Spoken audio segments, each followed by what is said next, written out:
Alhamdulillah, para habaib serta para tuan-tuan guru, para alim ulama, para asatidz wa asatidah, serta yang kita hormati, yang kita banggakan, sahibul majlis, keluarga besar Pak Haji Sudarto. Teriring doa mudah-mudahan beliau sekeluarga diberikan panjang umur, sehat afiat, serta segala macam urusan dan hajat beliau dikabulkan oleh Allah, serta mudah-mudahan selalu dalam lindungan Allah subhanahu wa ta'ala. Serta tidak lupa yang ulun banggakan pian-pian sabarataan, hadirin hadirat, talabatul ilim, para penuntut ilmu, para pecinta ilmu, yang mudah-mudahan senantiasa istiqomah selalu mulai hari ini sampai akhir hayat dalam keadaan selalu dalam keadaan baik. Mudah-mudahan nantinya kita meninggal dunia dalam keadaan husnul khatimah dan nantinya masuk surga berkumpul bersama Rasulullah. Amin ya rabbal alamin. Sebelum kita meneruskan pembacaan kitab yang biasa kita baca setiap bulan, terlebih dahulu malam hari ini sekaligus kita memperingati karena sudah mendekati hari haulnya seorang ulama kebanggaan kita, Al-Imam Bahrul Ilim, lautannya ilmu, Al-Alim, Al-Allamah, yang alim, yang bersangatan alim. Beliau adalah Al-Syekh Al-Hajj Muhammad Zaini bin Abdul Ghani Al-Banjari rahimahullahu ta'ala.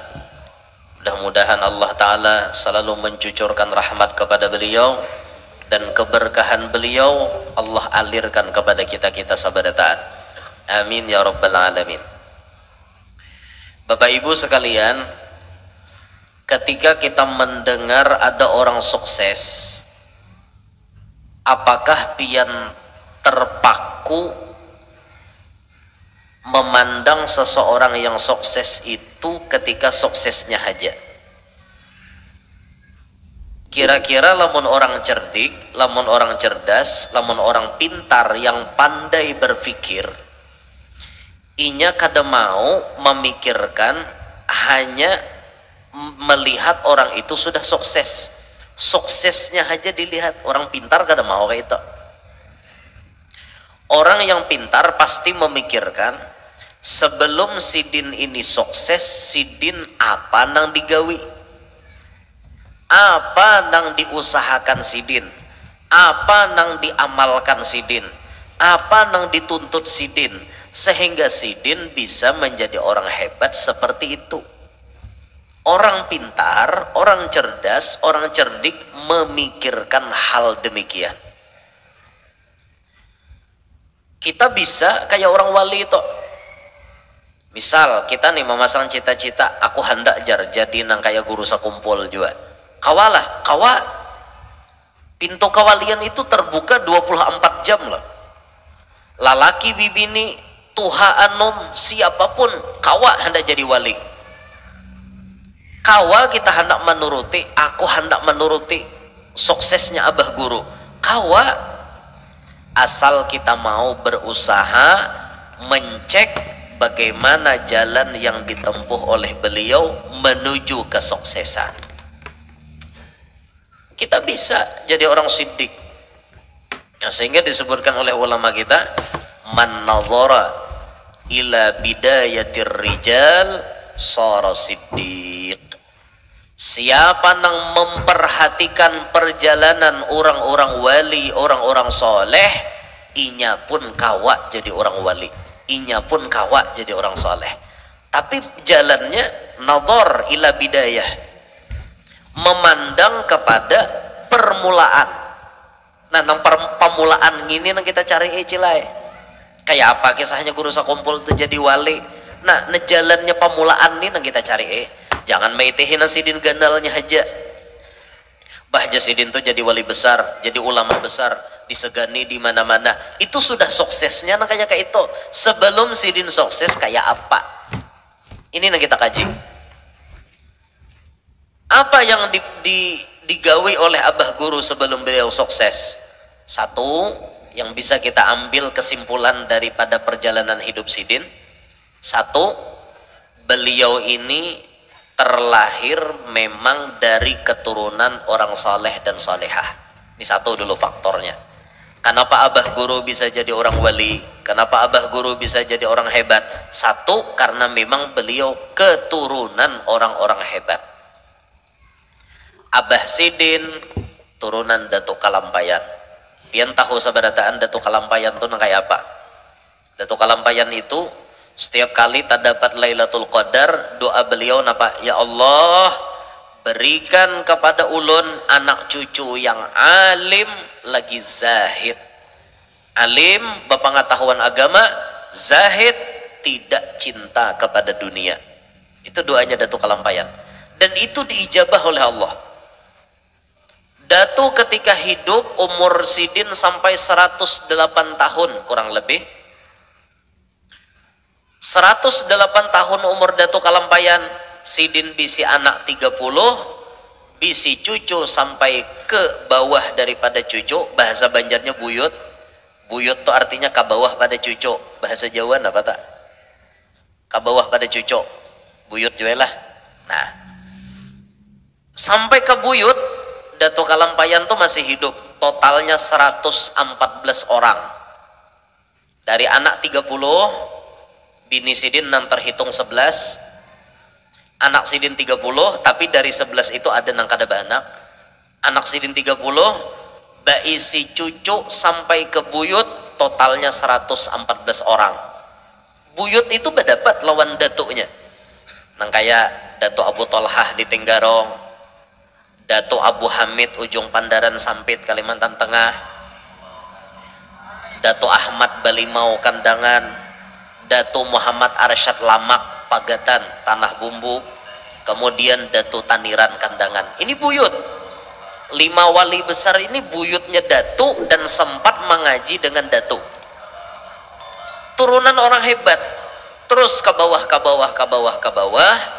Dari anak Datu nang Bangaran Khalifah Haji Hasanuddin sampai menurunkan kepada Haji Abdul Ghani.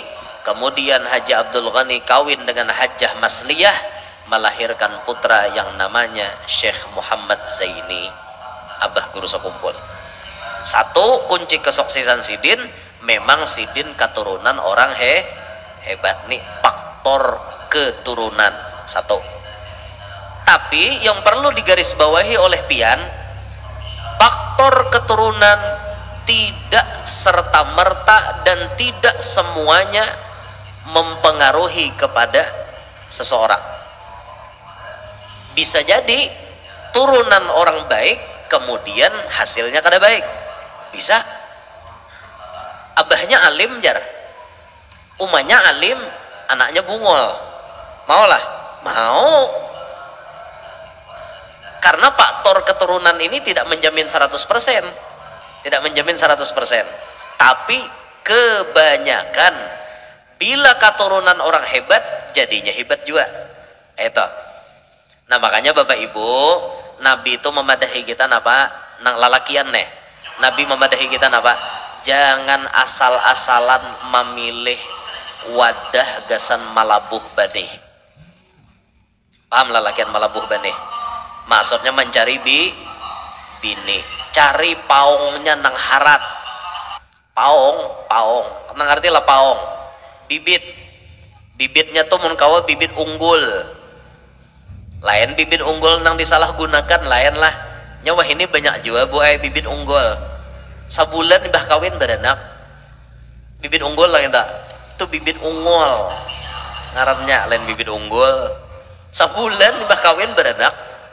Ada nang sakti lagi, siang batatai di palaminan, malam maambili bidan. Sakti lagi, ada pian desuah tetamo. Parut pangantinnya bengkek, rahatan batatai di palaminan. Siang batatai, malam taparanak. Ayo pian, unggul bener bibitnya gini. Saking unggulnya ya unggul jadinya. Karena GBHN, gawi bedahulu hanyar nih nikah, wala'iyadu billahi min dalik. mudah-mudahan selamat kita beretan. Jadi faktor keturunan ini termasuk mempengaruhi kebanyakan berhasil. Nah, cuman tidak semuanya berhasil. Banyak aja, artinya abahnya orang-orang hebat, anaknya kada hebat. Kenapa anaknya kada hebat? Karena anaknya tidak mau meniru jejak langkah abahnya. Nah, ini PR apa? Bagi kita yang keturunan orang hebat, PR kita berataan turuti jalan abah kai datuk kita yang mereka jadi orang hebat. Kita pun harus bisa menuruti jejak langkah mereka supaya kita bisa mempertahankan kehebatan itu. Itu PR-nya kesan kita nang keturunan orang-orang hebat. Kalau abah kita jadi tuan guru kampung, kita harus jadi tuan guru besar. Itu PR kita. Kalau abah kita cuma bisa bahuma di pahumaan, kita harus bisa jadi bos pabriknya. Sekira-kira orang menggiling benih, maulah beres melewati pabrik kita. Nah, itu PR kita telah. Satu, yang mempengaruhi kesuksesan abah guru, keturunan siden. Yang kedua, suksesnya abah guru lantaran tugul, cangkal, rajin mencari ilmu. Pada sejatinya manusia ini terlahir dalam keadaan bodoh secara umum. Beda dengan para nabi, munbubuhan nabi itu terlahir memang sudah dialimakan oleh Allah. Kita nang lain nabi ini nah lahir bungol kapintar kah? Hah? Kita ini lahir bungol nyalah. Ada nang lahir sudah alim? Angkat tangan. Nang lahir sudah alim ada? Dada. Nang lahir sudah sugih bang adalah? Dada juga. Kalau kupang tangan begenggaman bawa intan kayak ini nah adalah? Dada. Jangan artinya sugih hendak membawa intan kayak itu lahir bebaju aja kada. Ada nang lahir sudah bebaju? Bukan sama-sama angkat tangan. Lahir sudah bebaju adalah? Amun wadah ulun ada boy nang lahir bakarudung. Wadah ulun kada nyambat orang sapopo seorang bakarudung anaknya lahir bujuran boy bu haji bakarudung lahir bakarudung. Percaya kada? Neng ada percaya. Soalnya pas mamanya sakit parut kada ingat mencul salawar babaya keluar anak harau tutup kepala sini. Itu lahir bakarudung. Cuma karudungnya salawar umanya. Nasib aja bang jurang ikam nih. Anu beranak tuh buaya nyaman benar. Inya 4 bisi anak kada suah babidan. Bidan tuh datang pasti tadudi imbahnya beranak hanyar bidan datang. Jadi bidan tuh datang membersihi aja. Kada ada nang bidan menggini menunjul tuh kada ada. Nang lakopang bidan nih pembukaan 4 pembukaan 5 dada. Langsung baya bidan datang udah kakanaknya mencongkong di higa nyaman bener. Ada inya bahari dilahirkan mamanya paling uyuh rupanya dibalik Tuhan. Inya bahari paling lapah dilahirkan oleh mamanya, pas inya nang melahirkan diulah Tuhan nyaman benar beranak. Itu tak ada sapupu ulun nang kayak itu pian kerudung lahir. Tahu dia asam-asam nih ada kah nang lahir bakarudung wan salawar umanya. Untung aja mencapat mancolnya kan dia lamas anak. Jangan dibayangkan mau. Nah dinta sejatinya kita berataan lahir dalam keadaan bodoh sehingga Nabi mengatakan innamal ilmu bitta'allum. Hanya saja ilmu bisa didapat mun mau belajar. Mau kita nih alim mun cangkal belajar. Bila kada cangkal belajar parai bungol kita nih. Nah makanya Bapak Ibu kita nih rajin ke majelis. Apa? Supaya menghilangkan kebodohan itu. Menghilangkan kebodohan ini perintah Allah. Karena menyuruh kita menuntut ilmu itu Allah. Nah makanya hadir ke majelis tuh niat seperti itu. Supaya ampih bungol. mun tidak kita bungul beumuran.